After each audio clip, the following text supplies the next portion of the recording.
All right, it looks like we are live. Still waiting for YouTube to update. There we go. There we go. Okay, now YouTube is caught up. Thank you, YouTube. Excellent. Thank you, whoever's running YouTube these days. Susan. It's not Susan anymore. It's what's his face? Is it still Raja Mohan? I can't remember. I think so. And of course, in my mind, all I can hear is the Chris Gard Raja Mahan song. Raja Mohan, Big Brahman. Big Brahman. Oh, that's so funny. Chris is a delight. I love him. He brings joy to my life. Oh yeah, Chris is awesome. But anyway, all right. So we are here. I have with me a very special guest. Of course, this is Yizz the Eunuch of noted fame and notoriety. The infamous Yizz the Eunuch, as some people might say. Maybe some of the I'm sure I'm infamous to some at this point. Yeah, I'm sure the Weather Underground would think you are infamous. But anyway, yes. So we will be covering Chapter 4 of the book Days of Rage by Bryan Burrough again. This will be a typical read of react as per the last 3 chapters. So, of course, we would greatly enjoy for people to make YouTube comments, etc. And thank you for all stopping by. This book, as I've mentioned before, is deeply influential on my thinking because there are some odd similarities for these people, personality-wise and like interaction-wise. Like it really illuminates how any sort of like movement that is not inside of the mainstream tends to operate, and there are a lot of commonalities across movements, whether they're right wing, left wing, etc. Because they're in this roughly the same position.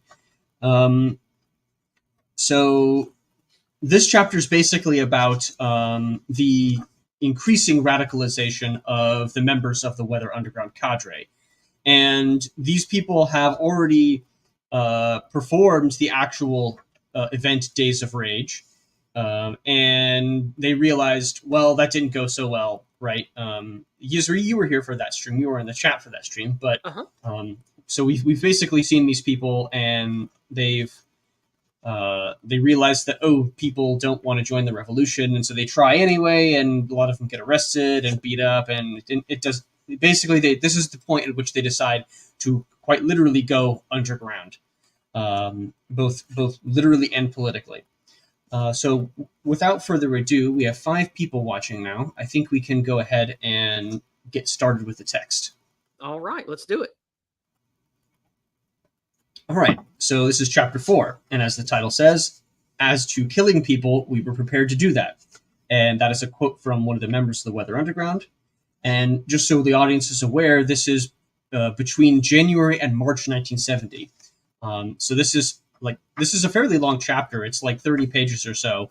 So we'll have to just buckle in. But this is actually for a relatively short time period. But there's a lot of decisions being made, and we'll see that. In the first days after Flint, the Weathermen leadership began transitioning the group from a band of brainy protesters into something the country had never seen before, a true combat force determined to launch guerrilla warfare in the streets of America. They were the intellectual vanguard, they believed, and the movement would follow them into bloody revolution, just as Castro had done in Cuba. Things, needless to say, would not go as planned. Those first 2.5 months of 1970 proved the crucial period in determining Weathermen's fate. It entered with a defined public identity, laid detailed plans to adopt a new one, and by mid-March was on its way to becoming something else entirely. It is a period whose details few Weathermen have wanted to discuss publicly. It is the period, bluntly put, when Weathermen set out to kill people. January began with the generals, Dorn, Jeff Jones, and company, choosing their soldiers. Not everyone who'd been at Flint would go underground. Far from it. The days afterward, in fact, are remembered as some of the most emotionally brutal in Weathermen's history, a time when the leadership spread across the country and purged the collectives of everyone they felt wasn't ready to be remade into an armed revolutionary.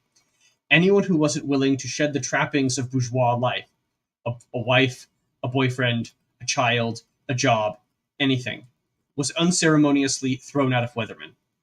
Anyone who questioned the leadership, who deviated from the political line, who hadn't demonstrated adequate bravery at the Days of Rage, who was considered weak or undependable or the least bit tentative, out. JJ christened this period the Consolidation. Everyone was waiting for what we called a tap on the shoulder, we would say.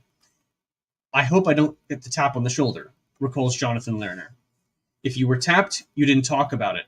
All that January, people were sitting around waiting for the tap on the shoulder, which everyone wanted because that was the thing to be. Go underground. Be a fighter. The purges began on January 2nd, when Bill Ayers arrived in Cincinnati to examine its collective. Mark Rudd took Cleveland, while Russ Neufeld and Kathy Wilkerson began slashing the deadwood out of Seattle on January 25th. The purges led to the exile of probably 100 or more Weathermen. Entire collectives disappeared in a matter of days, including Los Angeles, Denver, and Chicago. Seattle simply imploded, many of its members joining rival groups that soon melted into nothingness. No one was spared, though some of those who didn't make the cut were given consolidation assignments. John Lerner, crushed by his rejection, was sent with 3 others on a mission to Cuba. Not everyone had to be purged. Many decided they simply didn't have the stomach for underground combat. Some, like Neufeld and Bryan Flanagan, decided they were better suited to help Weathermen in other ways. Still others, such as Jim Mellon, one of the Weathermen paper's 11 signers, thought the whole idea of guerrilla war was crazy. Mellon was watching the Super Bowl with JJ, Dorn, and Ayers in Chicago when JJ remarked that anyone who quit now would have to be killed. For Mellon, it was the final straw. He walked out of the house at halftime, never to return. What? Within weeks, there were probably no more than 150 active Weathermen left. I mean, that's an interesting number, right? Because that's Dunbar's number. Yeah. So that's very fascinating that they had specifically this number of people, just the amount of people that you can physically remember the names and faces for. Yeah. Those who survived, however, were exactly the kind of people the leadership wanted. Obedient soldiers, stripped of individualism, ready to attack America, spelled with a K in the text. Of course, as they do. A symbolic end to their old lives came when the leadership closed SDS headquarters and donated its files to the University of Wisconsin. SDS was now officially dead. In January 1970, the first of the Weathermen began going underground. The term itself had many meanings to many people, but in general, being underground in America during the 1970s simply meant living under an assumed identity. The underground wasn't a place, it was a lifestyle, a fugitive lifestyle. There were many shades of it, though, especially with Weathermen. Some, as in Sam Melville's circle, never got around to adopting new identities and performed clandestine duties while carrying their actual identification. Then there were the above-ground supporters, of whom Weathermen had many, perhaps hundreds, far more than any subsequent underground group. These would include one-time SDSers, purged Weathermen, friends, family, and others in the movement. By far the most useful were an array of determined radical attorneys. I wonder. Yes. Well, we've already been introduced to the most prominent one in previous chapters. Her name is Elizabeth Fink. And of course, she was the one who basically said it was this first time that it was basically all of this radicalism was basically driven by considerations on race. It wasn't about the war. It's about race. Mm-hmm. Just reminding the audience. Yeah. I would argue that many things have been about race, despite being publicly said to be about something else. But yes. These people helped with a range of tasks, raising money, arranging secret meetings, and acting as couriers. From time to time, some even pitched in to help with the group's bombings.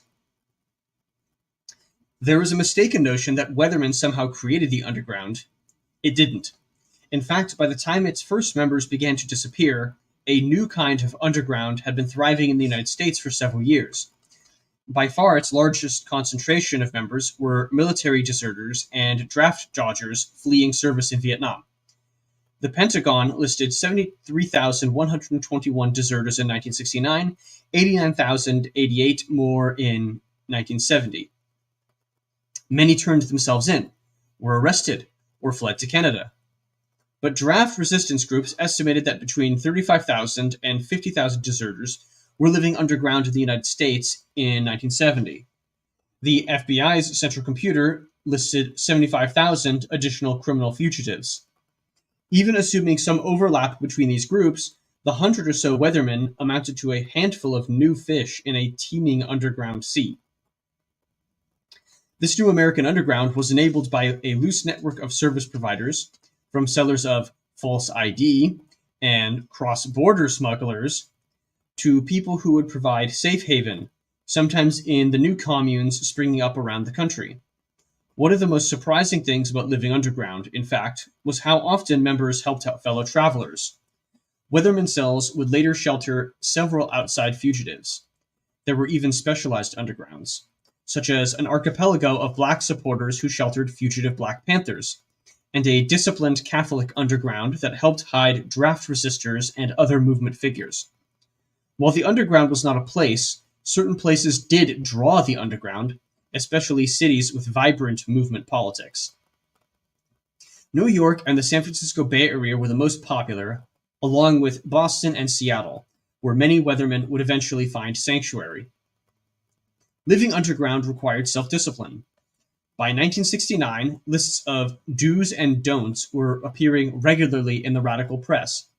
Among them, avoid automobiles wherever possible. Drivers are stopped and asked for identification far more than individuals using public transportation. Never drive at night. That's when most traffic stops are made. Avoid drugs and alcohol unless in a secure environment. Both impair judgment. Assume that every telephone is tapped. If a phone must be used, make it a payphone. One fugitive gave this advice in the Liberated Guardian newspaper. Cities are generally safer than rural areas or small towns. Avoid communes. Don't wear clothes that are likely to draw suspicion, i.e. military boots or jackets if you are in the army. Don't turn up at well-known pads. Your involvement in movement activities is up to you. But to be aware that your jeopardy increases with the amount of involvement. Once you have a name, stick to it, unless you blow it and have to start again. Use only a few trustworthy contacts in different locations to channel your mail. Place your letter in an envelope, omit the return address, send it in another envelope.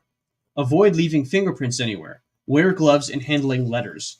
Libraries are cool, but don't check out books with suspicious titles, and stay away from the out-of-town newspaper rack. So you're getting... So pretty relatable on the tactics, honestly. Yes, you can see that a lot of these things have some overlap with current events, right? Obviously, the false ID and border smugglers, right? That's not new. But you can see, well, how can these applications be used, and this sort of like knowledge and fieldcraft over pretty lengthy careers be applied in other areas. So once these people have knowledge in one area of, okay, how do I do this exactly? What are the best practices? What are these little tips and tricks of the trade that you can use? That's really what we're looking for here.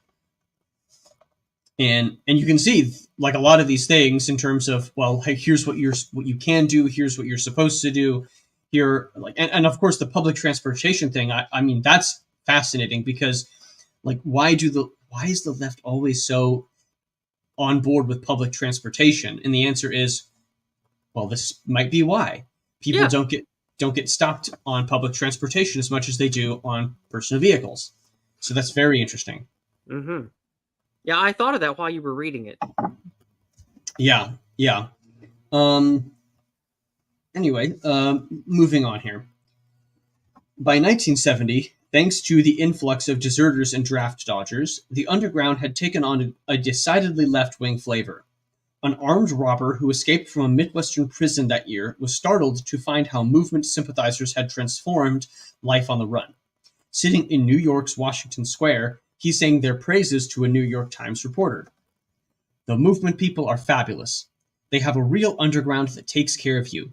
No matter where I went, they made sure I had something to eat. They introduced me to others. They made me feel safe. I've only been here 3 weeks now, but I feel completely different from all the other times I've been on the run. It's not a hassle like it was alone. I'm part of a community. The underground is much bigger than you'd think. It's all around. I could go from place to place for weeks, and there'd always be a place I could stay and people to take care of me. Whether you call us criminals or radicals, we've all been screwed by society. We're all on the lam together. That's lamb. That also is kind of relatable to today. Indeed. Especially with the internet culture, like, being on the lam from the coppers is different, back then. But today it's like, well, they know my ID, they know my IP, they know my real name. And if I ever raise my head on like Facebook or Twitter or whatever, I get the axe because I'm persona non grata. Mm-hmm. Right. And so like there is an interesting overlap. You're starting to see in terms of lifestyle and politics, like at least with on our side of things, you're seeing some similar patterns, aren't you? Especially like the being, if you're not connected to the mainstream in any way, if you're not like a face fag, then you are quite literally somebody who is underground, right? Yep. The experience is rather similar, and probably would feel very similar because you have to always be ahead of the curve in a lot of ways, and you have networks that are forming basically, and of course these things always go in a similar fashion, right? Because they it's a quid pro quo deal, like, oh, somebody did a favor for me, so now I have to do something easy and simple for them, right? Like post their mail or this or that, Yeah. And without going into too much detail for the obvious reasons, this does sort of remind me about what a lot of us talk about behind closed doors and what a lot of frogs are trying to put together for ourselves.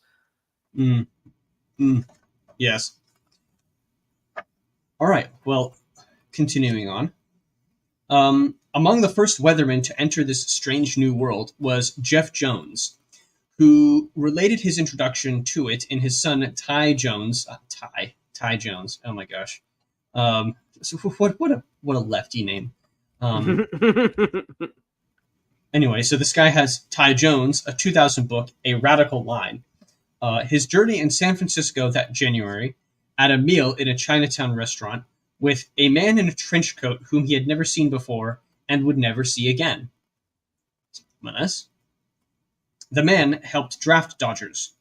After dim sum and tea, the stranger dipped into his pocket and, in exchange for cash, handed Jones an envelope filled with blank government documents, birth and baptismal certificates, and draft cards.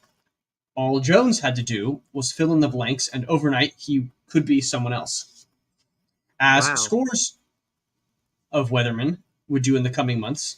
Sorry, did you have something to say there? I just said, wow. Like that's pretty impressive that they had that together. Like, I know that things were different back then because there wasn't internet, but like having a contact that has identification documentation ready to go like that's official, and all you have to do is fill in the blank. That's a pretty serious operation. That's a big outfit. It's certainly they're no slouches, as you'll see. Like, definitely not slouches. As scores of Weathermen would do in the coming months, Jones began constructing not one, but several false identities. If one was discovered, he had a second ready. Classifying himself 4F, he typed in names on the draft cards, sticking to J names: John, Jake, Jason. With a draft card and a false birth certificate, he was able to enroll in a 3-hour driving course to obtain a California driver's license. By his own reckoning, Jones would take versions of this course more than 20 times. He researched which states required the least information for a license and spent weeks haunting small-town and out-of-the-way Department of Motor Vehicle offices. How very interesting. Hmm. Hmm. It's also interesting as well that sticking to a name that isn't just completely different, right? If your name starts with a certain letter, it's easier to remember your fake name if it starts with the same letter, and it's less easy to slip up, perhaps. Right. Yeah. I find it interesting though that that is very much a uh, disconnected, predatory mindset of let me look at where is the weakest and attack the weakest gazelle. Like when it comes to where to get the documents easiest under the radar, like that's very alpha predator mentality there. I Mm-hmm. approve. Indeed. Building false identities became a never ending job for most people in the underground. Well, that sounds familiar. I mean, how many times do people on our side of things have to constantly remake new accounts? Oh, I know. That part's definitely relatable to what we're going through. In those early days, when a man in a trench coat couldn't be found, many weathermen resorted to stealing purses and wallets and using driver's licenses they found inside. Eventually, petty theft came to be frowned upon as an unacceptable risk. Worse, once a license was reported stolen, its use could get the thief arrested. Bill Ayers recalled once using a stolen license and credit card to rent a fancy car and buy new clothes, until Jeff Jones showed him how foolish he was being. Shoplifting, however, was a common pastime. When Kathy Wilkerson needed a winter coat on her arrival in New York, she walked out of a boutique with one. In time, even dealing with ID brokers was deemed too risky. By the spring, most weathermen had begun building false identities and employing an old Communist Party trick, using the birth certificates of long-dead infants to file for Social Security cards and other government identification papers. Dead babies could be identified by searching old newspapers or, as Ayers did more than once, walking the grounds of remote cemeteries in search of infant graves dated between 1940 and 1950. That's some dark leftist shit right there. Mm-hmm. That is some very haunting stuff. Yeah. Collecting their birth certificates became a small industry, Ayers recalled. Soon, the group would amass hundreds of them. I used a blank birth certificate. Somebody stole it from me, recalls Paul Bradley. Now remember, Paul Bradley that's a pseudonym, right? That is a pseudonym for just somebody who's in the underground. So we don't exactly know who this Paul Bradley is. That's not the person who is speaking here. Just to remind the audience, and in case you missed the other streams, that person is not actually by the name of Paul Bradley. So this is an anonymous speaker saying this, right? Mm-hmm. So he says, I used a blank birth certificate. Somebody stole it from me, recalls Paul Bradley. In time, I had a pretty darn good set of ID. The only thing we couldn't figure out was credit cards, so we used cash for everything, for airplane flights, for rent, for everything. Right. This becomes and that reminds me of why I think the current overlords are hell bent on digital ID and digital currency, specifically to stamp down on anyone doing anything without them knowing about it. Yes, and the real reason I think we've hit the real reason why they're doing this is that they understand that they're in charge, and they don't want anybody else to possibly be able to use this as it's like the how they let me think how to say this in like modern leftoid discourse and sort of century lefty normie discourse. They talk about pulling the ladder up. They talk about comedians like, I don't know, from your Seth MacFarlane's to your I don't know, like popular comedians that got popular saying spicy, racy, edgy jokes in the 80s, 90s, and aughts. Now that they're older, they're acting like, oh, no, you can't say that. And they're all like, oh, you can't make fun of the racial groups and you can't make fun of blah, blah, blah. And it's like, bitch, you spent 30 years telling them dirty, racy jokes to get successful. And now you're saying we can't do it.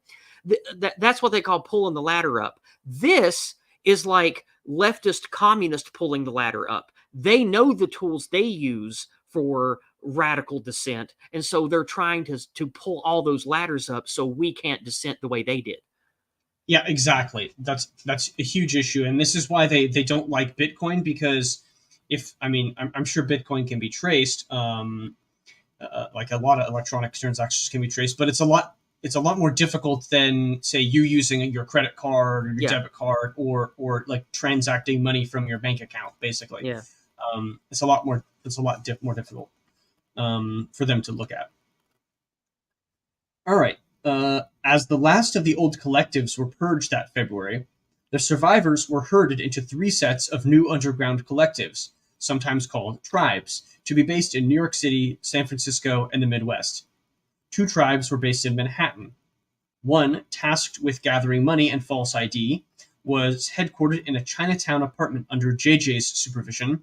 Mark Rudd took a bed there, along with Paul Bradley, Ron Fliegelman, the SDS printer, and others. The second tribe, led by Terry Robbins, was to plan to and carry out East Coast bombings. Its dozen or so members were initially spread across several Manhattan and Brooklyn apartments. In the Midwest, the collectives in Pittsburgh, Columbus, Milwaukee, and Cincinnati were shut down. The survivors gathered in Chicago, Detroit, Cleveland, and Buffalo under loose supervision of Bill Ayers. All right, so what they're doing here is they're just consolidation, right? Hmm. As even they noticed and mentioned. That's the specific word they're using, which is consolidation. And they're basically saying, okay, we're shutting down all of these operations. We need to focus on instead of like spreading everything wide. We've already spread everything wide, and we kind of have realized, okay, for whatever consideration, either manpower or police effectiveness and presence, we want to be in these areas and not in other ones.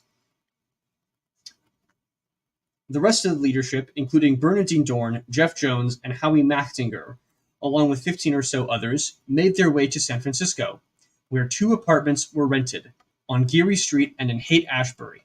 Later, Dorn and Jones decided to distance themselves from the others, establishing a West Coast headquarters of sorts on a pink houseboat they rented at the Sausalito Piers for $200 a month.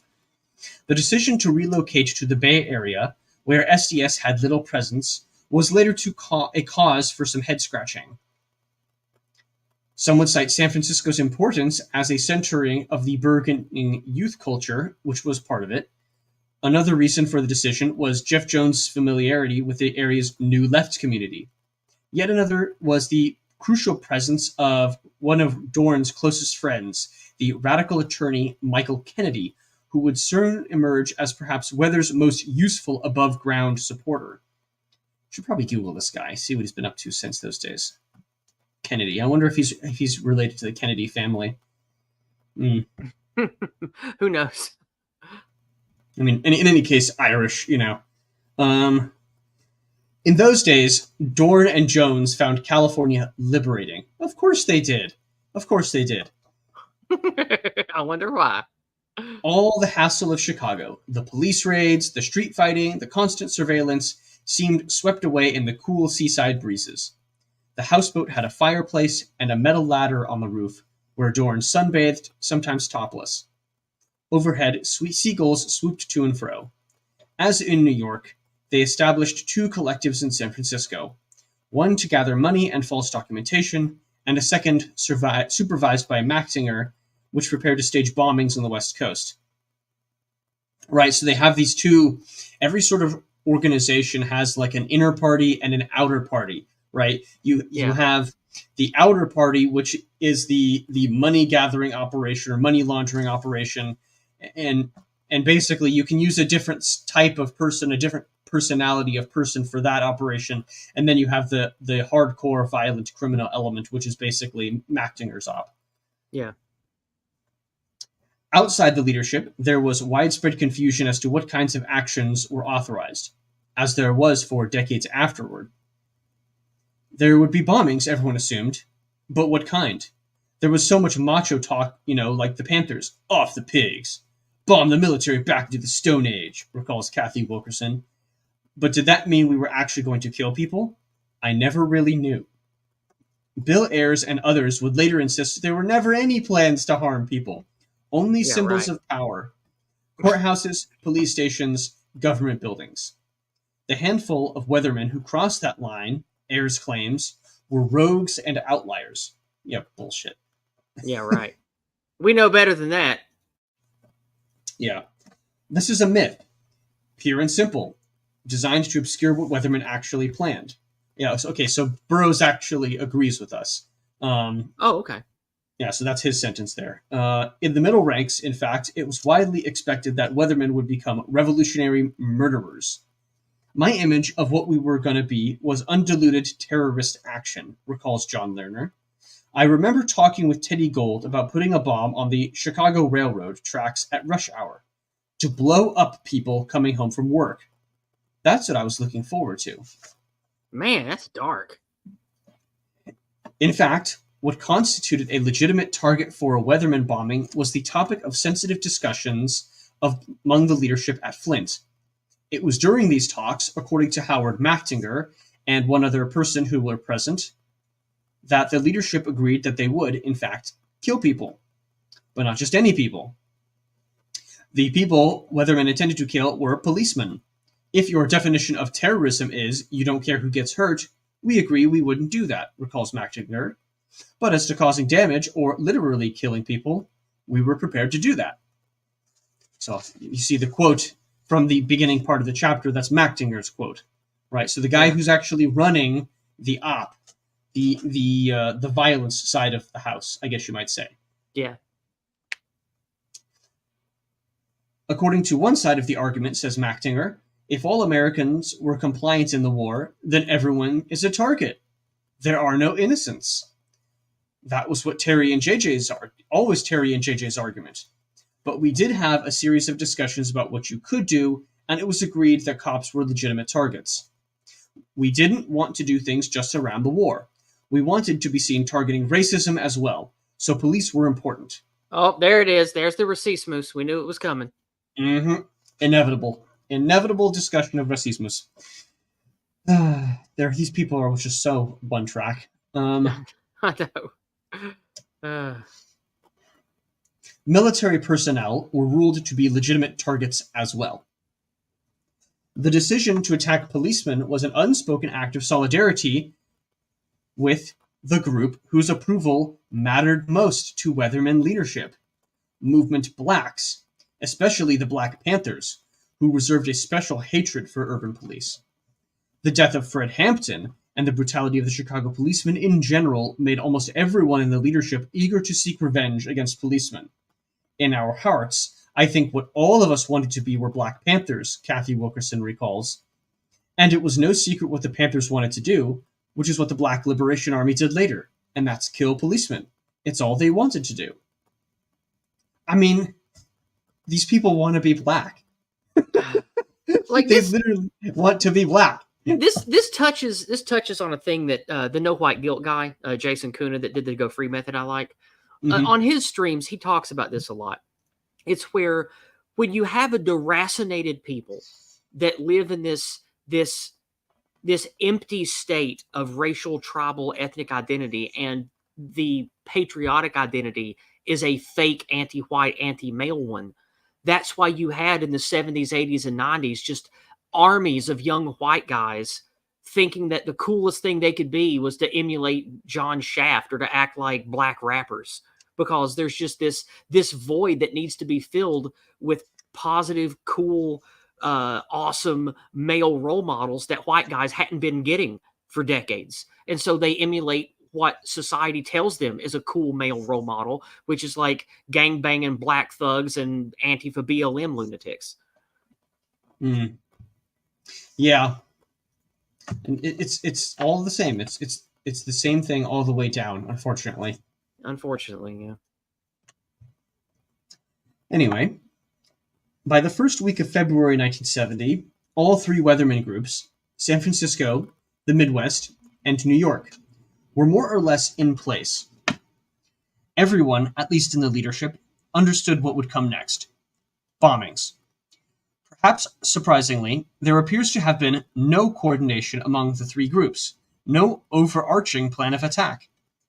Instead, the field marshals in each group, Howie Machtinger in San Francisco, Bill Ayers in the Midwest, and Terry Robbins in New York, mapped out their initial actions independently.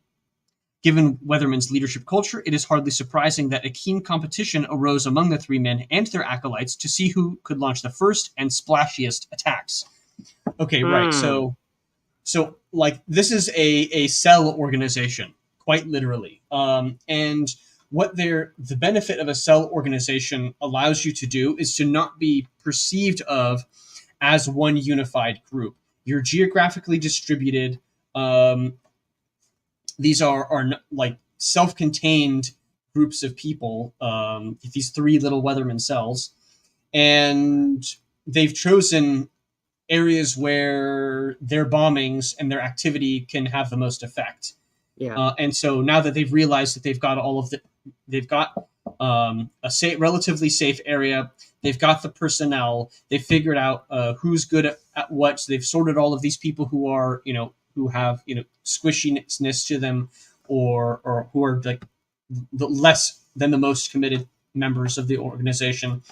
So now that they've got all of that, now it becomes a competition, right? So, anyway.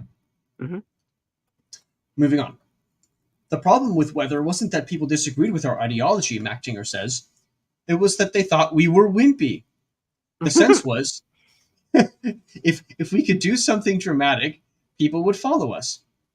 But we had to act fast. We had no idea what Terry and Billy were doing. They had no idea what we were doing, but everyone wanted to be first, adds Wilkerson. That was the real problem. All these macho guys with their macho posturing, seeing who could be the big man and strike first.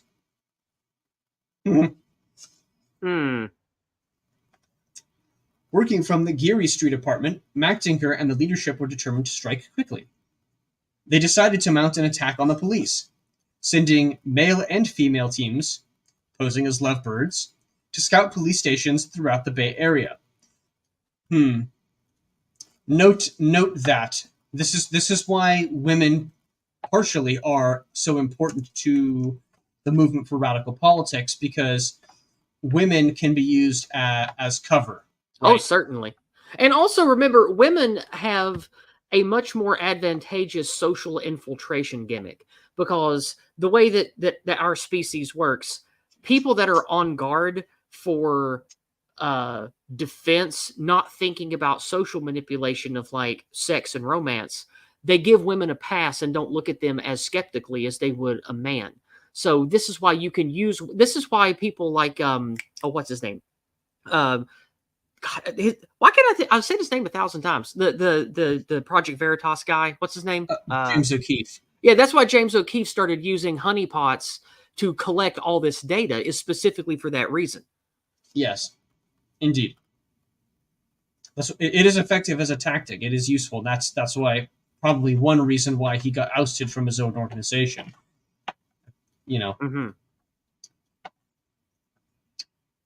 They selected the sprawling Hall of Justice complex in Berkeley as their first target.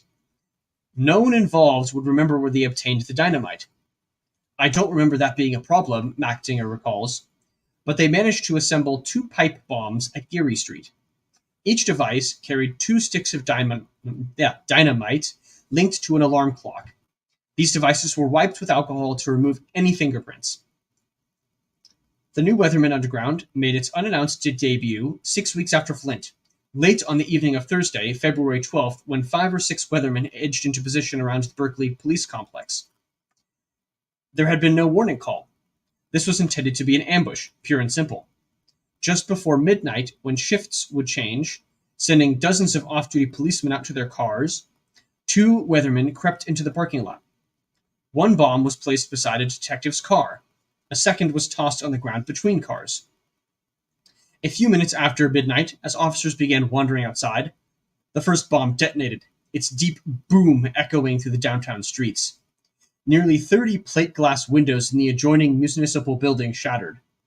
More than 24 officers were in the parking lot, and one, a reserve patrolman named Paul Morgan, was struck by shrapnel that mangled his left arm. He would later undergo 6 hours of surgery to save it. 30 seconds later, a group of stunned policemen slowly rose from the pavement. The second bomb went off, shattering more windows. Afterward, a half-dozen cops would be treated for bruises and broken eardrums. Damn. We wanted to do it at a shift change, frankly, to maximize deaths, says a Weatherman cadre who took part in the action that night. They were cops, so anyone was fair game. Basically, it was seen as a successful action. But others, were angry that a policeman didn't die. There was no one that was anti-that. That was what we were trying to do. Those bastards. Like, again, I don't have a lot of love for the cops, right? But I don't care whether you're doing it for the white race or for communism. I still think blowing up, mangling, and killing innocent people that are just doing their job, I see that as an evil thing that I don't want any part of. I always look down on action like this. I can't help it. The problem is it's violence does work, unfortunately. That's the problem. Yeah.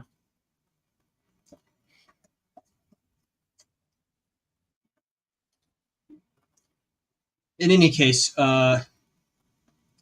because Weathermen took no credit for the Berkeley bombing, it received none. Until now, no history or memoir of the group has mentioned it, much less its intent, which has allowed apologists like Bill Ayers to claim that Weathermen never intended to hurt people. Even at the time, the attack received little notice, in large part because there were so many bombings that winter. In just the 2-week period before and afterward, from February 6th to February 21st, 1970, there were 17 incidents of significant radical violence in the United States, including 2 bombings by a Puerto Rican independence group in New York on February 9th, a firebombing in Ypsilanti, Michigan, on February 11th, the bombing of a police station in Danbury, Connecticut, that injured 23 people on February 13th. Another set of bombings in Berkeley, believed to be the work of black militants, on February 16th, and sundry other bombings in Hartford, Boston, and Maryland. Right, so there were a shit ton of bombings in during this time period in America. Like, I think, if I remember correctly, there were thousands of them, literally thousands of them. Yeah, thousands. There was it was a very violent, chaotic time. Yeah, and it was like literally in 1970 through like 72 or something. There were tens of thousands of bombings or something ridiculous like that. Yeah. I forget the exact number, but it was a lot, and it happened in a very brief period of time. One of the enduring mysteries of the Weathermen story centers on one of these seemingly unrelated incidents. It happened just 4 nights after the Berkeley bombing, on the evening of Monday, February 16th. A steady rain was falling as a 44-year-old San Francisco police sergeant named Bryan McDonald sorted through bulletins at a teletype machine inside the Park Police Station in the Upper Heights neighborhood. At 8:45 p.m., with no warning, a bomb exploded on an outside window ledge, just feet from where McDonald was standing. The device was packed with inch-long industrial fence staples, many of which erupted through the window and shredded McDonald's face, severing his jugular vein and lodging in his brain. He was dead within 2 days. God, yeah, it took him 2 days to fucking die. Man. Oof. Jesus. That's rough. Detectives later surmised that the bomb had been timed to go off after the 11 p.m. shift change, much as the first Weatherman bomb had gone off at the Berkeley station. The case has never been solved, but from the beginning San Francisco police suspected Weathermen. In 1972, detectives debriefed a Bay Area radical named Matthew Lindy Steen, Uh-oh. who claimed to...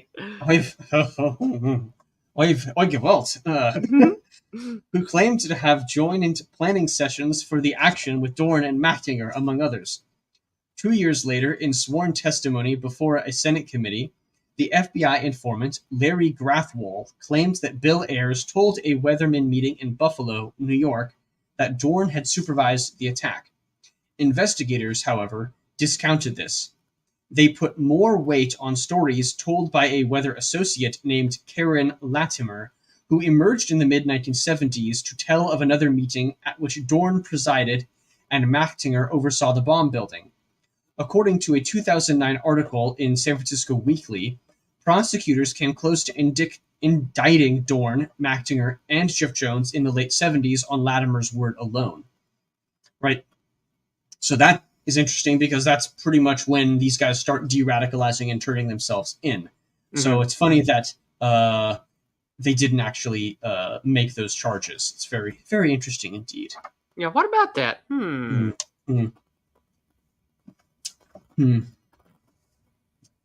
The case lay fallow until 1999, when a task force of retired prosecutors and FBI agents reopened it as part of a drive to prosecute several unsolved 60s-era killings. Latimer's death, however, as well as a lack of any physical evidence, has to date precluded any indictment. Still, as late as 2010, authorities asked several Weathermen, including Mactinger, to give voice and handwriting samples. Few believe the case will ever be solved. Needless to say, the Weathermen who were in San Francisco at the time didn't all deny any involvement. That Berkeley action took weeks of pleading, says one. Given that, it's not like we could turn around and do another one 4 days later. Well, if it wasn't... the bomb. These people were doing bombings at that rate. So, just shut the hell up. I mean, and even if it wasn't this group specifically, there were plenty of other radical groups at the time, whether they were blacks or otherwise, like the Black Panthers or otherwise, that could do it, right? Yeah. Or were motivated enough to do it. As Weathermen initiated its first attacks on police in February 1970, the most complex management task fell to 25-year-old Bill Ayers, who found himself shuttling between collectives in Chicago, Detroit, Cleveland, and Buffalo. By the time the Berkeley bombing on February 13, he had plans for similar actions underway in the Midwest. A vivid glimpse of Ayers in action during this period was later provided by Larry Grathwohl, the Cincinnati student who had joined Weathermen the previous fall. So he's got a footnote here as well. In the mid-1970s, Grathwohl testified about Weathermen before a Senate subcommittee and subsequently wrote a book, Bringing Down America. Later, he emerged as a kind of conservative gadfly who regularly appeared on Fox News and other cable channels to talk about Ayers and others he knew in the group. Grathwohl died in 2013. I mean, that is just so strange. It's the strangest thing. And of course, you have these people who do this, right? They de-radicalize. They don't like the tone or the violence, and then they give exposés. There are always going to be traitors in any movement. Basically, there's always going to be people who aren't willing to. What did I just do? What? Get rid of that. I just touched a button on my computer and it pulled something up. Okay. Uh-oh. Go away. Yeah. According to Grathwohl's account, Ayers chaired his first strategy meeting in a vacant classroom at Wayne State University in Detroit. How do these people have access to this stuff? I don't know. Well, I mean, I kind of do know. I mean, yes, it's very easy to guess, obviously. It's you have sympathizers in the university system, so exactly. It's not like that's why campus. That's why I go back to the whole elite theory thing of this whole bottom up radical revolution stuff. It doesn't work unless you have people in the upper rungs giving you a hand to help you do the radical stuff. Yes, and these people clearly had sympathizers, friends, or even mentors that were still higher up in academia and media. Oh, I mean, that's very clear. That's very clear. If as I mentioned in chapter 3, Columbia is fascinating because obviously Howard Marcuse was at Columbia for a substantial period of time. So it's not like the influence wasn't already in and being pumped into people's brains, basically. Mm-hmm. And I mean, I'm sure if you looked at the statistics, Columbia even then was probably less white Gentile than you would think. But anyway, yeah. But it's just basically okay. You have the university students. You've already got students. You've already got a latent group in the form of African Americans who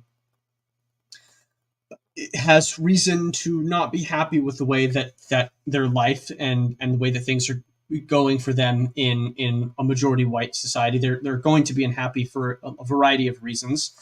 They've already had, by this point, 30 years or 40 years of outreach by communists to reach them and to speak to them and educate them on Marxism and that sort of topics. You've already got that one. You've got increased immigration, and obviously they mentioned the Puerto Rican nationalist groups, so like anti-colonialist groups who want free Puerto Rico. So, and basically the way that works is you're starting to see something come together here. Something is coming together ideologically, and the way that this is working, right? And the working class obviously is still like a thing, but those people are not important for Weather Underground. Yeah. Anyway, like it's interesting to note, right? All of these people are university educated. Like most of the Weather Underground people all were radicalized because they're like college students, right? They're while they are extremely violent, and yes, they are trying to kill people, and they've tried to give themselves a veneer of like justified, violence that's righteous violence that isn't murdering people or hurting people. They literally are hurting people. So, anyway, moving on. All right, so we're talking about Bill Ayers here, and this is Grathwohl's account of Ayers. He led 6 Weathermen in a discussion of possible targets for a kidnapping or a bombing, including Vice President Spiro Agnew and Detroit's mayor. Grathwohl sensed that Ayers already had a target in mind, and watched as he guided the group toward it. At the time, 3 Detroit police officers were on trial in the deaths of 3 black youths during a 1967 riot. Where did those pigs get the money to hire decent lawyers? Ayers asked. The Police Officers Association put up the money. When someone mentioned that the association had a headquarters downtown, Ayers pounced. We blast that fucking building to hell, he said. And we do it when the place is crowded. We wait for them to have a meeting or a social event. Then we strike. The attack, Ayers indicated, would come at the same time that a second Weathermen group bombed the Detroit Police's 13th Precinct house. Ayers unfolded a piece of paper on which he had drawn the neighborhood around the association headquarters. As the group studied it, he assigned each member a task: constructing disguises, securing a getaway car, and, for Grathwohl, scouting the target. Grathwohl, who was in regular contact with his FBI handlers, later told Ayers that he objected to his plan to place the bomb on a window ledge, which faced a restaurant called the Red Barn. We'll blow out the Red Barn restaurant, he argued. Maybe even kill a few innocent customers. And most of them are black. According to Grathwohl's account, Ayers was unconcerned with killing innocent passerby, as was his friend Terry Robbins in New York. Both were regularly overheard to make comments to the effect that collateral damage was to be expected in any war. We can't protect all the innocent people in the world, Ayers said, according to Grathwohl. Some will get killed. Some of us will get killed. We have to accept that fact. Man. So wartime mentality, yeah. I don't know. It just bothers me thinking about what it would take to get myself to that point to where I was like, yeah, it's fine, blow up innocent people. I consider myself pretty steely and pretty far along the dissident pipeline of thought and mentality. But even I think blowing up innocent people randomly is just absolutely wrong and repulsive, and it's not something I'll ever endorse. I wonder what it would take to get somebody to that point. It's just. Well, you have to imagine these people have already undergone the entire process of radicalization at this point.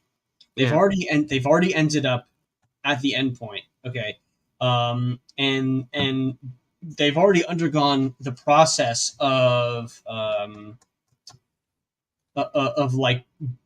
desocialization and building back up. Right, so they've dropped all. The events pre-Days of Rage, right, where they're having sex and orgies, and they're getting breaking up, being forced to break up with girlfriends and that sort of thing, right?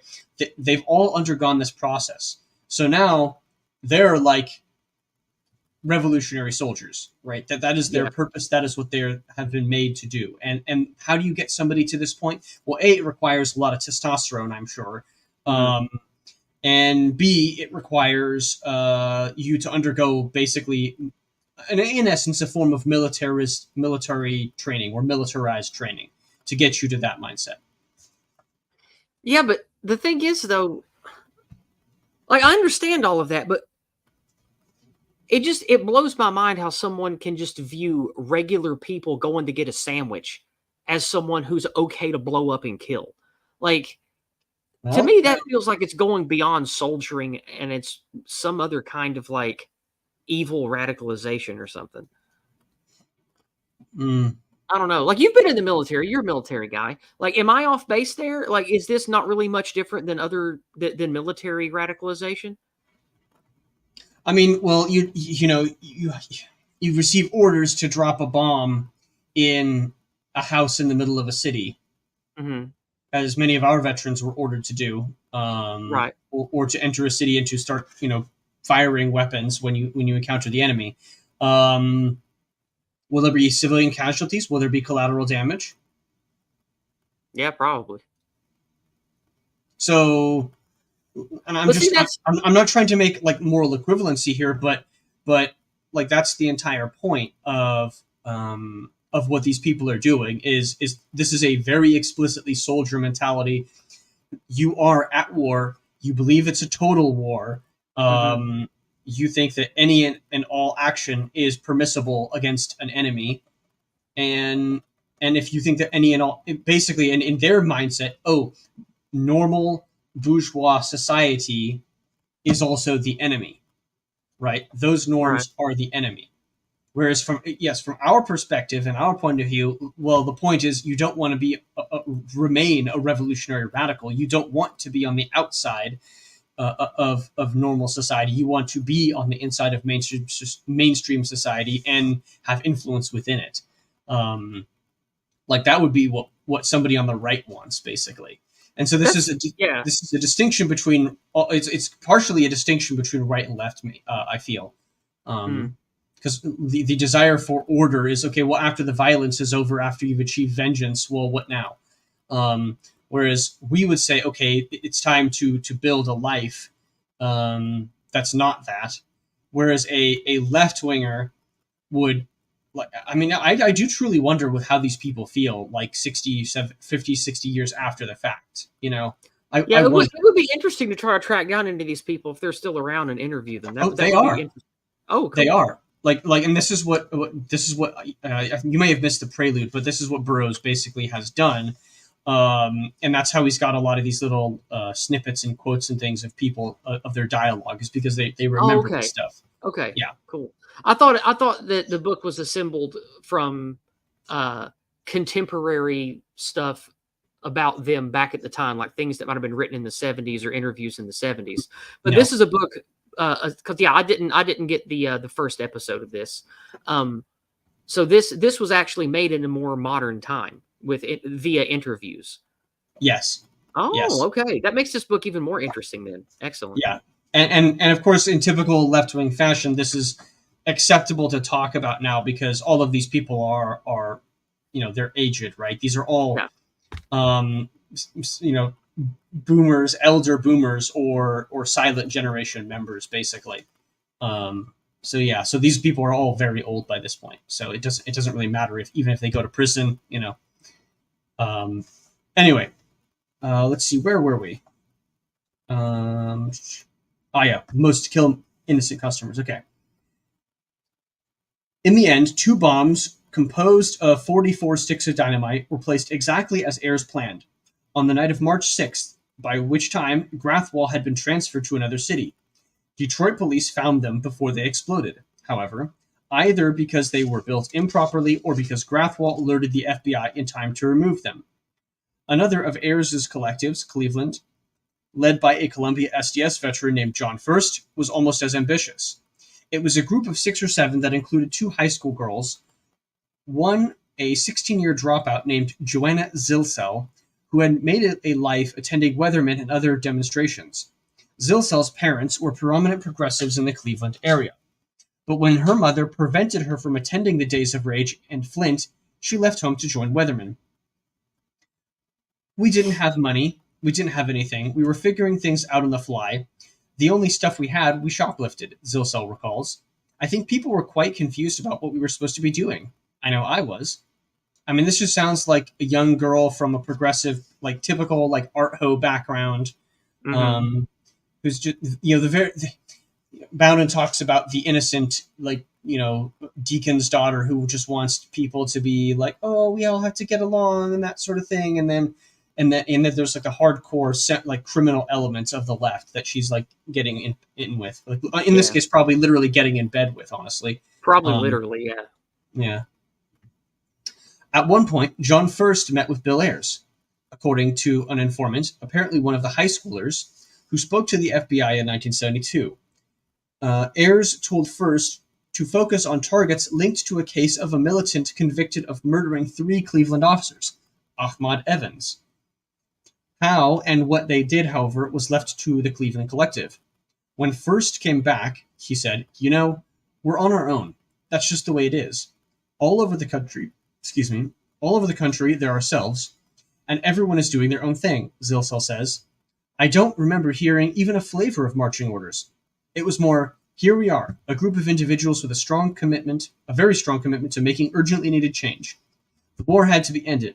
Racism had to be stopped. The system's got to be changed. So we did the best we could. Always with the racism, these people. My goodness. Yeah, and I have written here in the margins, was it really emergent? Because obviously this is when they're starting to actually perform collective action on behalf of a singular case, right? Mm-hmm. So this is when, now that they've done a little bit of stochastic terrorism, now they're actually saying, okay, actually we need to do terrorism in connection for specific goals. The Cleveland Collective launched its first action early on the morning of Monday, March 2nd. Their target was the home of a detective named Frank Schaefer, president of the Fraternal Order of Police. At about 1:15 a.m., members of the collective crept into Schaefer's front yard, Molotov cocktails ready to be lit. We had a very clear plan with designated responsibilities, signals, and a driver, recalls Zilsel. We went over this many, many times. And we were there, and this young man, he was standing right beside me. He just lights the thing and throws it. With no coordination, just forgetting the plan. He just lost it. And we're like, oh my God, this is happening. So I instantly said, wow. So I instantly said, there is no choice here. You have to follow through. And so I threw mine. And we got away. It was just sheer panic and confusion. The firebombs ignited on the front porch. Wakened, Schaefer and his son rushed out to extinguish the flames. Oddly, it was the most aggressive of the Weathermen leaders, Terry Robbins, whose New York collective was the last to mobilize. Obliged to serve a 6-week jail sentence following a demonstration, Robbins didn't arrive in Manhattan until late January, when actions proposed by the California and Midwestern groupings were well into the planning stages. Robbins, however, was determined that if his debut came last, it would be the splashiest. A glimpse of Robbins' preparations came from his girlfriend at the time, Kathy Wilkerson. Unlike Ayers, who granted subordinates wide latitude, Robbins took full control from the outset. At an initial meeting, the mood was grim. No jokes, no laughter. After months of airy talk, they were finally going to war. Robbins announced that he intended to launch 3 simultaneous firebombings. They discussed an array of targets, including buildings at Columbia and various police precincts. They made their move on a frigid night of Saturday, February 21st, 1970. Robbins had gathered the makings of at least 9 Molotov cocktails, each a glass bottle filled with gasoline, with a cloth inserted into its mouth, ignited by, of all things, a firecracker. Okay. What? Okay, all right. It's a strange choice. I mean, normally Molotovs are like some kind of like rag or something. Yeah. So it's whatever. I guess they had to go with what they had, but why are firecrackers easier to use for a Molotov than like just stealing a shirt from a Goodwill and ripping off the sleeves or something. That's so weird. I mean, maybe they wanted it to be more explosive. I don't know. Possibly. Yeah. You're sticking it into the mouth of the thing, so you can place it somewhere and not just throw it, right? Because if you throw it, it's going to shatter if it lands on something hard. So maybe if you're thinking, okay, well, if you're sticking in a firecracker, it's going to explode. It'll send glass fragments everywhere. So if it lands on something soft next to the house, it'll still go off. A powerful firework, yeah, but when I think of firecracker, I don't think of something that explosive. I think of like the little shitty things that are all woven together on the all woven together by like a white string, and they're just like little explosive pap. Like if you're talking about those really loud like M80s or M70s and the larger, more expensive fireworks, then yeah, those could actually explode glass really well and spread the fuel. Yeah. Mm-hmm. Strange choice, to be honest. That night, everyone gathered around a gasoline can behind a supermarket, filled their bottles, and scattered to their targets. The first bomb was tossed at a patrol car outside the NYPD's Charles Street precinct at 1:30 a.m. A second blew up in the street nearby. Neither caused any damage. 2 hours later, 2 more were thrown at Navy and Army recruitment booths near Brooklyn College. The booths were scorched. A fifth ignited on the steps of the Columbia University Law Library. I mean, this is also like new too, because I remember in the whole summer of Floyd in 2020, the military recruitment centers were also being attacked occasionally. So, oh yeah, I remember that. Robbins himself led a group into the Inwood neighborhood at Manhattan's northern tip to the red brick home of John Murtagh, the judge overseeing the Panther 21 conspiracy trial. Murtagh was asleep inside with his wife and 3 children. Before placing the bombs, the group scrawled, "Free the Panther 21" and "The Viet Cong have won" on the sidewalk. Oh, Jesus. Fucking Viet Cong. Yeah, fucking commie lovers. A neighbor called the police, who sent a patrol car. Before it arrived, the Weathermen placed 3 shopping bags containing Molotov cocktails beside the front door, on a window ledge, and beneath a car in the garage. All 3 went off at 4:30 a.m., blowing out 2 of the home's windows and scorching the car. The details of the Robbins group's first actions are supplied by Wilkerson, who actually remembered that the Murtagh bombings happened on a different night from the other fire bombings. However, newspaper articles at the time, date them all to a single evening, February 21st. Over the course of the next 10 days, no other fire bombings received mention in the New York press, suggesting that Wilkerson's memory may be faulty and that all of the Weathermen fire bombings did happen on the same evening. Okay, well, that's the footnote there. So that explains that. As a political action, it was amateurish. On Sunday morning, the bombings drew headlines in the New York papers, but Weathermen's role went unreported, as in Berkeley, it had not sent a communique. Without it, no one knew what they were about, Wilkerson recalled. It didn't feel like we had accomplished anything. Firebombing had become routine. We could do them until we were blue in the face and the government wouldn't really care. Imagine that. It's like, the government not doing anything in response to left-wing violence. Robbins was disgusted with himself and the group for launching such an inconsequential attack. He began laying plans for something far more ambitious. First, though, they needed to get organized. The collective's members were scattered across the city, and when Wilkerson mentioned that her father was taking a Caribbean vacation, Robbins startled her by asking whether she could get a key to the family townhouse on 11th Street in Greenwich Village. The suggestion hit Wilkerson like a ton of bricks, she recalled, because it meant involving her family in her new underground life. She and her father, James, a radio executive, were estranged. Still, she went along, telephoning her father and telling him she had come down with the flu and needed a place to recuperate. He questioned her closely, then relented. On Tuesday, February 24th, Wilkerson visited the townhouse on a quiet, tree-lined block just off Fifth Avenue to see her father and stepmother off. Still, She said nothing about joining her there. 2 hours later, Teddy Gold and Terry Robbins arrived. Wilkerson, worried that a cousin might visit, pinned a note on the door saying she had the measles and would be watering the plants in her father's absence. She was confident the cousin wouldn't enter without at least a phone call. Robbins, meanwhile, toured the townhouse. It had 4 floors, plenty of bedrooms, and a sub-basement with a workbench, where James Wilkerson sometimes worked refurnishing antique furniture. It would be a good spot for the technical work Robbins envisioned. The following day, 5 of them had moved in. Robbins had chaired a meeting around a kitchen table. And it says in the footnotes here, 5 people were living in the townhouse that week. Terry Robbins, Diana Oughton, Kathy Wilkerson, Teddy Gold, and Kathy Boudin. At least a half dozen more members of the collective, including Bryan Flanagan, lived elsewhere. Right, and if you're remembering that name, Boudin, that is Chesa Boudin's, the former San Francisco, I think, district attorney's stepmother, who he basically took his name afterwards. He's not genetically related to them, but he's still their son, and that's his mother, basically, his guardian. Okay.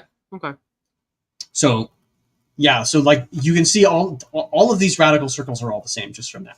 They're the same people.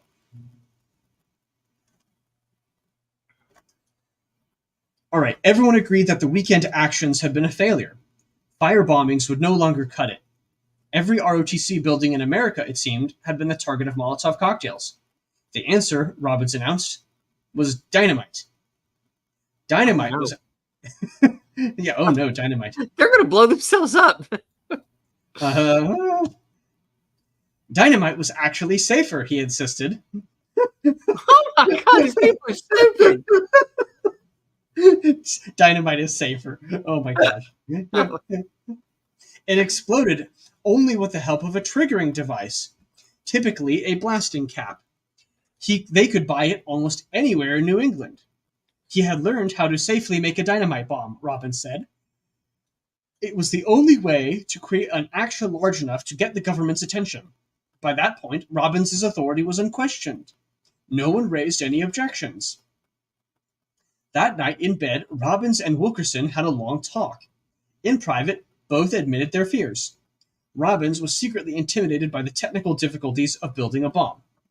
As Wilkerson recalled it, Terry had been an English major during his brief stint in college and a poet. Science was a foreign language, and he hated it for being undecipherable. Because this left him... Sorry to interrupt. I'm sorry. You're good. Because this left him powerless, he felt terrified. He understood no more about what electricity or dynamite were made of than I did, and he was considerably less interested. Terry's fear and dislike of anything technical could be overcome, I insisted. I tried to get him to see that it would be interesting to learn how all of this worked. But his fear, his courage, and his rage against injustice were feeding each other into a white heat. He was in a hurry and didn't want to mull it over too much. His fear could be overcome, he believed, by will. No one else seemed to be stepping up to the plate. Most people, even those in the movement, seemed willing to stand by while the United States rode roughshod over its victims. This infuriated Terry. We owed it to the Vietnamese to take some of the heat away from them. We owed the black movement to do the same. I am going to take a quick break to grab some more water. I will be right back, because it's been an hour and 15 minutes, and I'm out of water already. So, 1 second. Sure. Well, then I will keep the people listening entertained while you are away. Excellent. The thing that I take away from listening to this is that... Right back. Yeah, go ahead.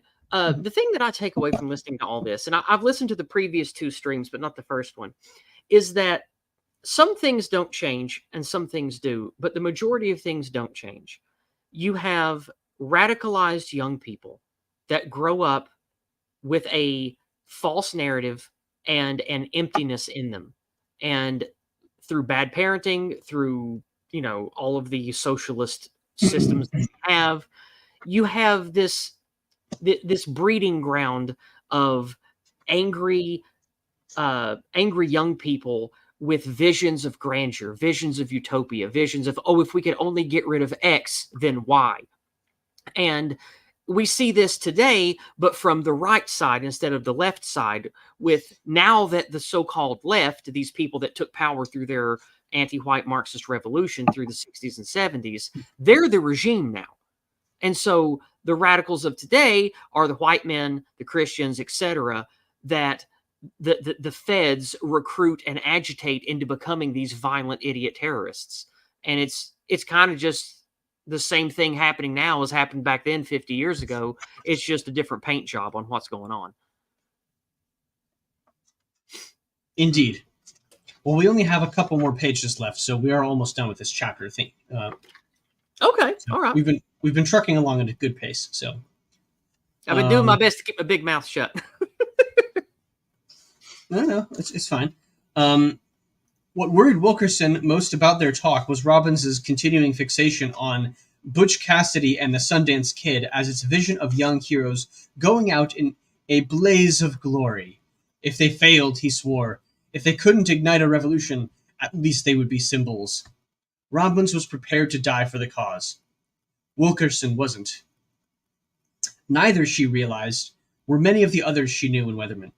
Not for the first time, she felt herself being carried along in a rushing river, powerless to stop. On Saturday, February 28th... Sorry, I don't know. It tickles me. Like, really? You're I don't like the violence. I don't like the violence. No, it's not that. It's not laughing at violence and suffering. It's just it's a mix of pity, like watching a dumb woman trying to do something technical and she clearly doesn't know what the fuck she's doing, like, trying to take a carburetor off of an engine with like a monkey wrench or something, and it just everything is wrong. Everything is so wrong. It's like comically funny. Like it just pushes my involuntary. It's so wrong. You just laugh at it button. Right. These people are so crazy. Mm-hmm. But it's interesting, right? Because they've gotten like, at what point do you say, okay, enough is enough, right? This is Kathy Wilkerson of all people, right? She's been here from the beginning, right? She's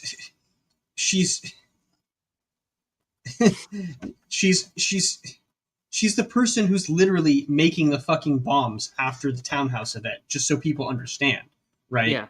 So like, this is just woman mentality. I am not accountable to anything. It's not me. I'm not doing these things. Like, it's just, it was a rushing river. It couldn't be stopped. I'm so sorry. It's like, oh my God, you fucking heaven help she have any responsibility. Right, exactly. On Saturday, February 28th, the collective just gathered to discuss targets: universities, police stations, ROTC buildings. Someone had seen a newspaper item about a dance at Fort Dix, an army base east of Philadelphia and New Jersey.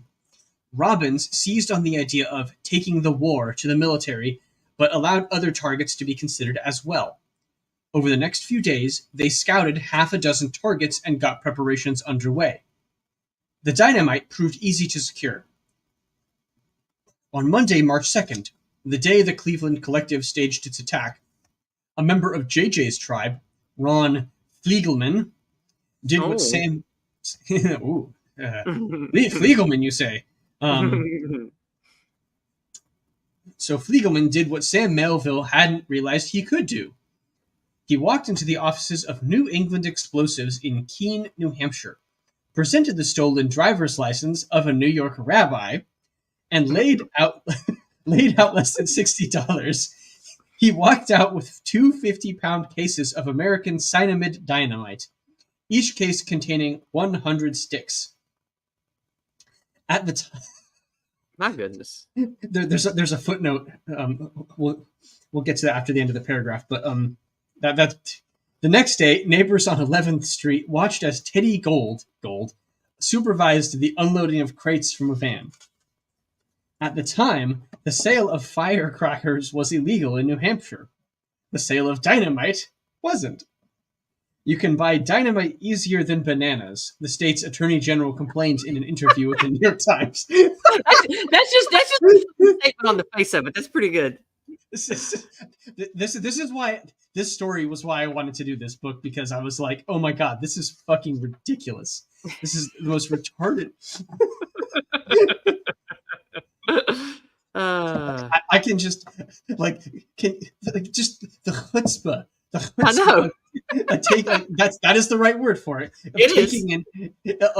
The driver's license stolen, right? A stolen driver's license From a rabbi. From a rabbi, and buying dynamite. Buying dynamite with the sole purpose of blowing up policemen and military recruits. That's just. It's like out of a fiction novel or something. I mean, yeah, like the truth is stranger than fiction. Yeah, like you could not make this stuff up. You literally could not. Yeah. By Tuesday, Robbins had decided, stumbling, this could be a dark comedy movie. Yeah. Yes, it could.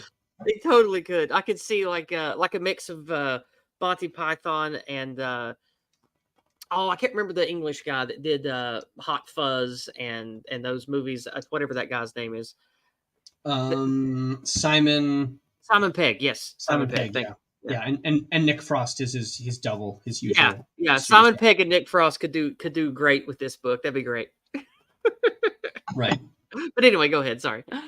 Yes. By Tuesday, Robbins had decided on their target, the dance at Fort Dix. Dozens of Army officers would be there with their sweethearts. They would strike, he announced, that Friday, March 6th.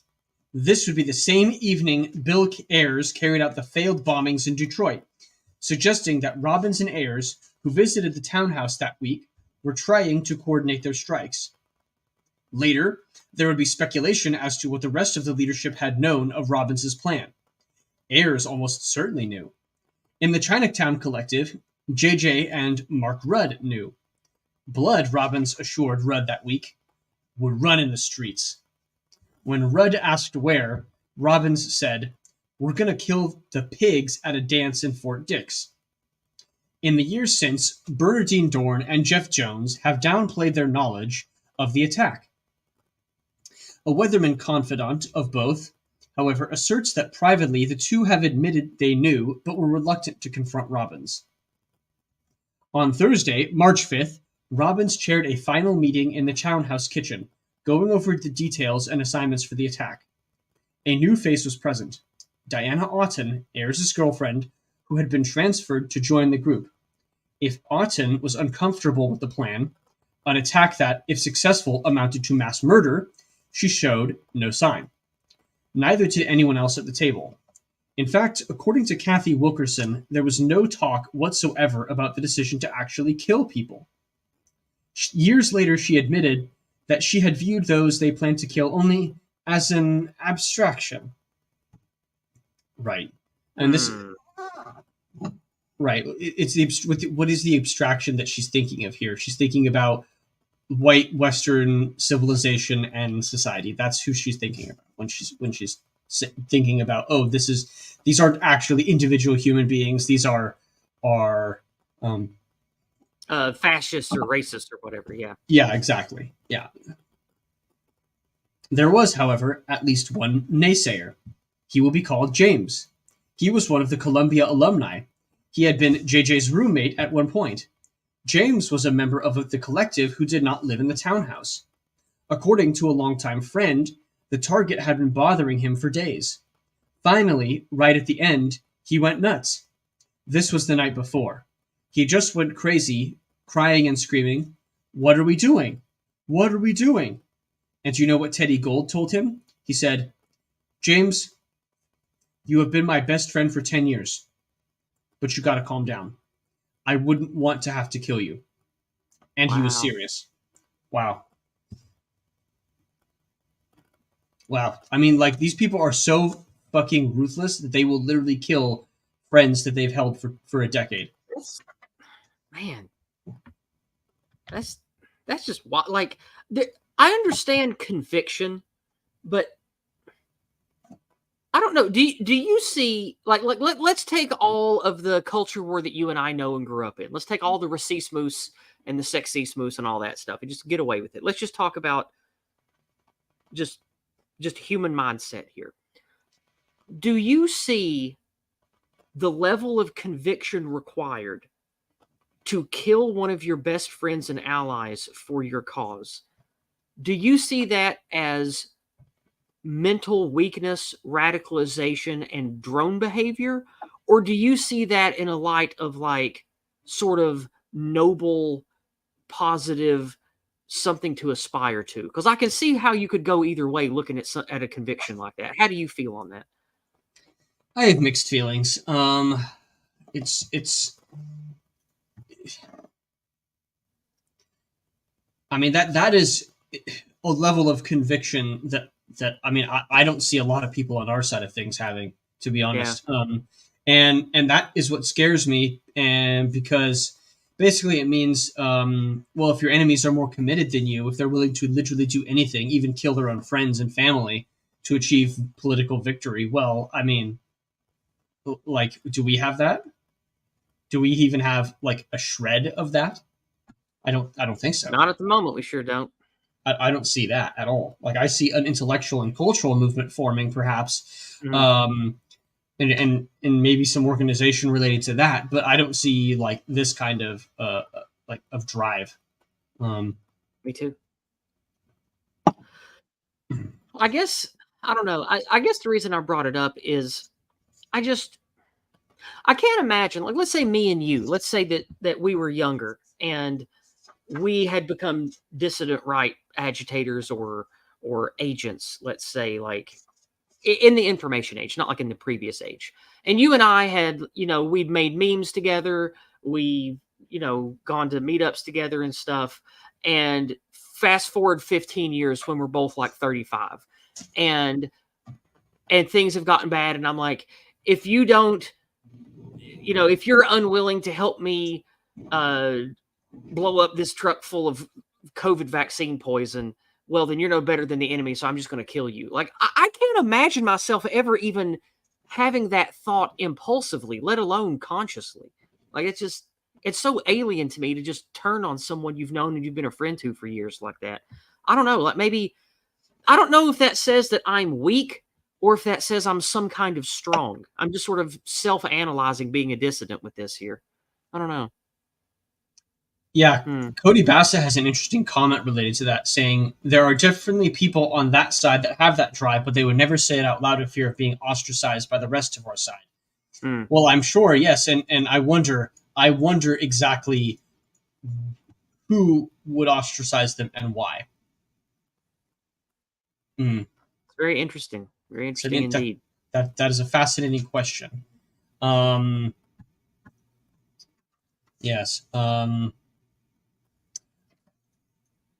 I mean, this just goes back to, maybe you could say that like the normie con side of the right is always the problem. I'm sure you could just blame them because they get the blame for a lot of stuff on our side of things. But why exactly do the normie cons not like this, and why do they not understand that that unfortunately it does seem that I mean, basically, if you were to use the Heinlein quote, if you were to take that quite literally, violence is the supreme source of authority from which all other authority is derived. So, I mean, where exactly do you say, oh, violence it is effective at getting what you want in many circumstances? It seems to me that, anyway, I don't want to get too off topic here. Yeah, that's fine. And I'm not trying to like get fed posty. I'm not trying to like, do anything ugly here. It just really makes me sort of think, like, since I do have sort of a moral cutoff, does that mean I'm weak or does that mean I'm good? And I can't really come to an answer. Maybe it's a bit of both. I don't know. I mean,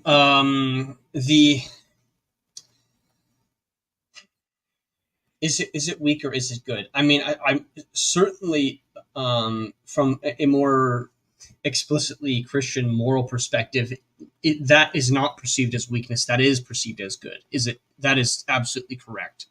Yeah. That is the mainstream interpretation that Christians would tell you. Um, I don't know. I don't have an answer whether that's strength or whether that's just being crazy. I don't have an answer for that, unfortunately. Yeah, I don't know if there really is one. I don't know. Like, I want It's to think that I'm devoted to this thing that we're building, this thing of ours. That I'm devoted to this thing that we're trying to make work. Like, whether it's basket weaving, an Old Glory Club, or white well-being, and all this other stuff. Like, these, in my view, are positive, good movements that are not going to lead to blowing people up and terrorism and shit that I think is evil. But at the yeah. same time, if all of this stuff we're building one day gets taken off the table, I wonder if I will change or if I will just become useless. That's sort of where my mind goes to this, is like the what ifs that we can't possibly predict. That's sort of where my mind wanders to this. Yeah. Well, I mean, like I've said before, these people are pushing, as you've seen from the dynamite quote, right? These people are pushing on an open door. Yeah. They have very few barriers, barriers in their way to actually doing the violence, right? This is still residually a majority white, very high social trust society where most people assume and naturally that the laws are going to be followed, and and most people are law-abiding citizens and all of that, and people don't think the game is rigged, and it's just, how do you come to, like, it would just be nice if I saw people on our side to have like at least a shred of this kind of commitment. I mean, I'm sure there are. I hope there are. I don't know if there are, but yeah, I guess it's the commitment that I sort of admire. It's not the killing innocent people, because I definitely don't ever want that to happen. But I guess it's the conviction. Yeah. Yeah, the commitment to, and the strength of conviction is, yeah, that's definitely admirable. Anyway, we have 3 more paragraphs left, so we're almost done. Sure. That Thursday in the kitchen, they focused on practical details. There was some talk of how much dynamite to use. No one, least of all Robbins, knew how much damage a single stick would do, or whether it would take 1 or 10 sticks to blow up a building. Someone said dynamite did more damage if inserted into a pipe. Not much dynamite could go inside a pipe, however, so Robbins said he planned to pack roofing nails into the bomb as well, in order to do as much damage as possible. Wrapping up, he described the electrical circuit to trigger the explosion, as he had been taught. Someone asked if it would contain a safety switch, a way to test the bomb short of detonation. Robbins hadn't a clue. Terry had been told to do it a certain way, and he was too insecure in his knowledge to debate it, Wilkerson remembered. He cut off the discussion. He was the leader, and he would take responsibility for how it was to be done. No one else spoke up. By that evening, Robbins had begun preparing his bombs at the workbench deep in the sub-basement. He had far more dynamite than they needed, along with wire and a bomb-making text. No one knew what would happen when the bombs exploded at Fort Dix. They might be regarded as mass murderers. They might be heroes. They might be revolutionaries. In their minds, Robbins and his acolytes were certain of only one thing. They would be striking back. It was Russia in 1905, and this was the road to a true revolution. I mean, that's interesting, because the 1905 comparison was absolutely compared by high-ranking members of the U.S. military. I think General Milley compared January 6th to the abortive Russian Revolution of 1905. So that's fascinating. It's weird how on one hand, media and politicians and the boomer truth regime and the anti-white narrative and all that always paints everything they don't like as right-wing. And then they'll point back to a leftist revolution and say, look what right-wingers are doing. It's like, bitch, what are you talking about? Well, I mean, they're also wrong too. It's not 1905 because I mean it's more like this is more like in usual methodology that the liberals have already opened the door for these people. All Yeah. of this stuff is happening after the civil rights legislation has been implemented, right? Mhm. So these people have very other other than the fact that they've been inculcated with revolutionary consciousness, like most of their complaints have already been Been uh, addressed. Yeah. addressed by the political system. So they don't really have much to go off of, really, other than the fact that, oh well, I'm so sorry, but like the black population being the black population is going to end up on the wrong side of the law because of the way that it is. Like Yeah. these things are inherent, and they don't, because they're leftists and they can't admit that people there are inherent things. You know, they just eventually they can't admit that racism works. Yeah.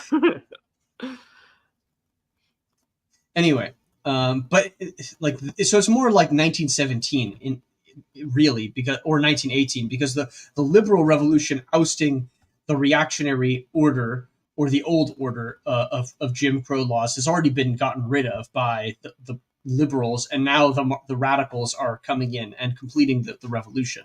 That's what these people are actually doing, Hmm. right? Whether they know it or not, right? But so their assertion that it's 1905 isn't correct. It's actually like 1917, 18, basically between 1917 and 1922, basically.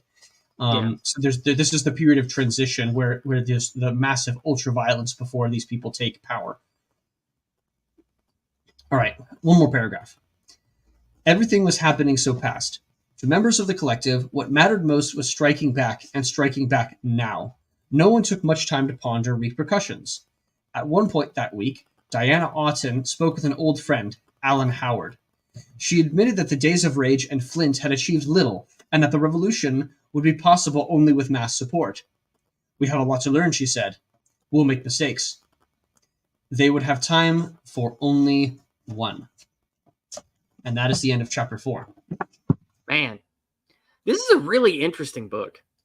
Oh yes, oh yes. Like the first time I read it, I couldn't put it down. I was making annotations and highlights the entire way through, just because there's a lot of very fascinating little details. Like even in this chapter alone, like the Fieldcraft issue, the dead babies issue, the stolen social security cards and stuff.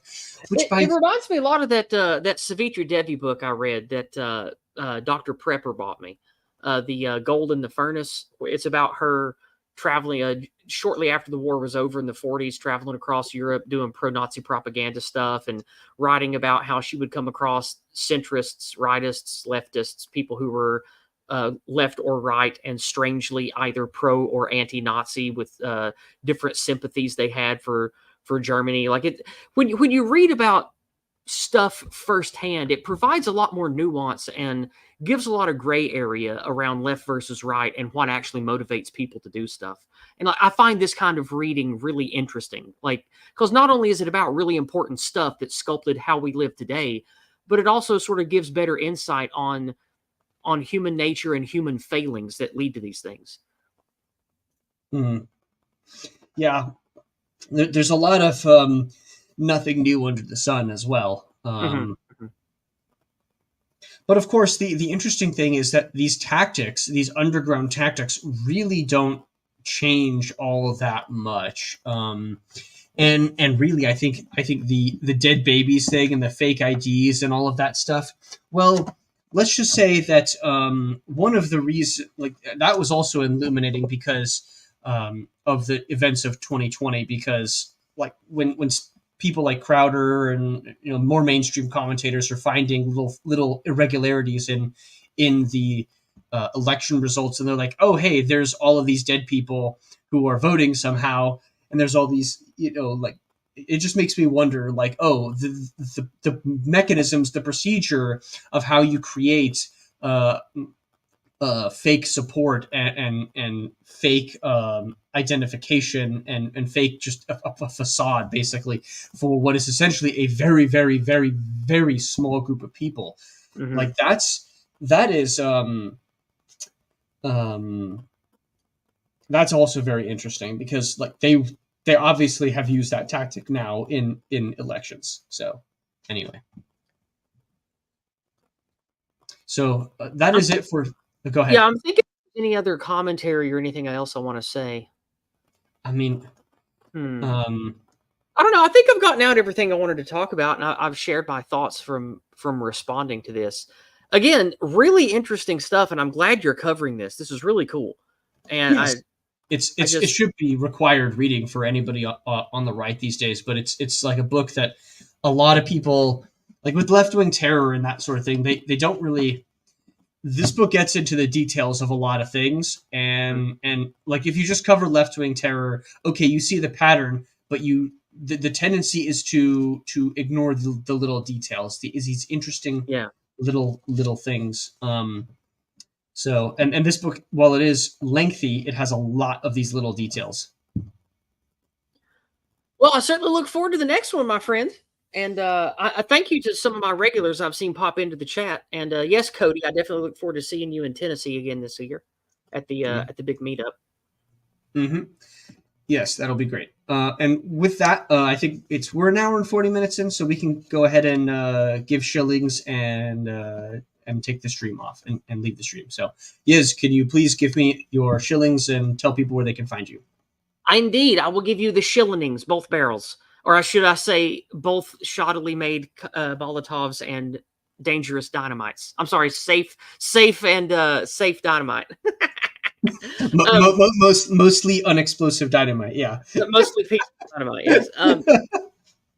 But no, anyway, I'm Yizz the Eunuch. I am a dissident thinker. I am pro-white, but not a Nazi LARPer. I enjoy talking about ethnic identity, white identity, what it means to be a Westman, what we can do, what we can reasonably do as normal people to help improve the rotten situation that we're all in, while also being a good person and maintaining, a good person status with the people in your life. I also believe that there are multiple approaches to victory, and that's why I'm a dissident. I like hearing about different paths of, I don't know, success, different paths to toppling or subverting current regime, etc.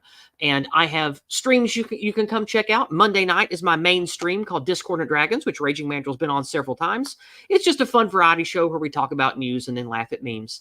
And my most important work that I've done is for the last 6 months, I have been doing a deep dive series called The Empire of Lies with my friend Newsfist. His name's Chris.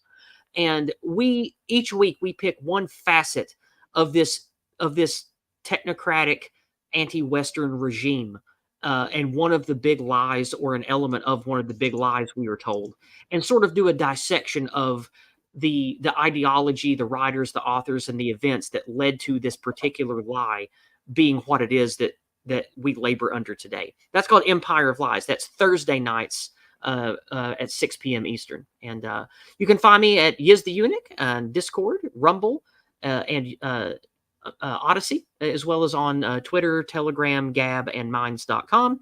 And I have a Substack that I just released an article for 2 days ago.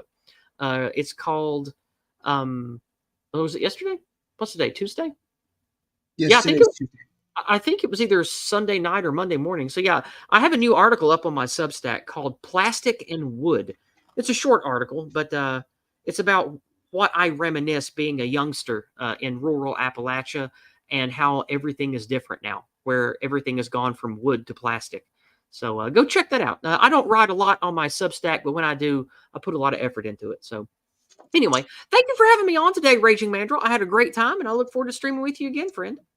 Yeah, absolutely. That article might be interesting because I think that going from plastic or to plastic from wood is a very bad aesthetic change.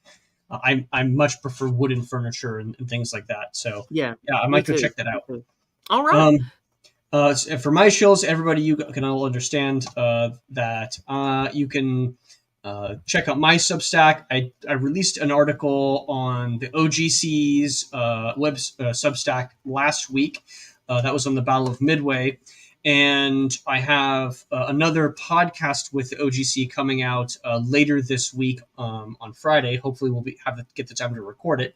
But that is going to be on the Battle of the Coral Sea, which is another Navy topic. Since the anniversaries for these events are coming up, so if that'll be behind the paywall, unfortunately. So if you want access to it, you'll have to pay the OGC money. But yes, if those are topics that interest you, like military history, please do check it out. It's very much appreciated. And then I have a lot of ideas for my own Substack. The way that I'm running my monetization for Substack seems to be like mostly like I put it up for a month, then it goes behind the paywall. So if you want access to it, you got to get it quick. Inevitably, though, I will eventually upload it to YouTube. So you guys are my YouTube audience is bigger than my Substack audience, but they're shall we say maybe a less elite audience. Yeah. But eventually, I will get to them because they're my mass audience, I guess. I have more subscribers here than I do on YouTube. But anyway, yes. With that, I think we can go ahead and end the stream. Thanks for showing up, everybody. Have a wonderful rest of your day. Bye bye. Goodbye.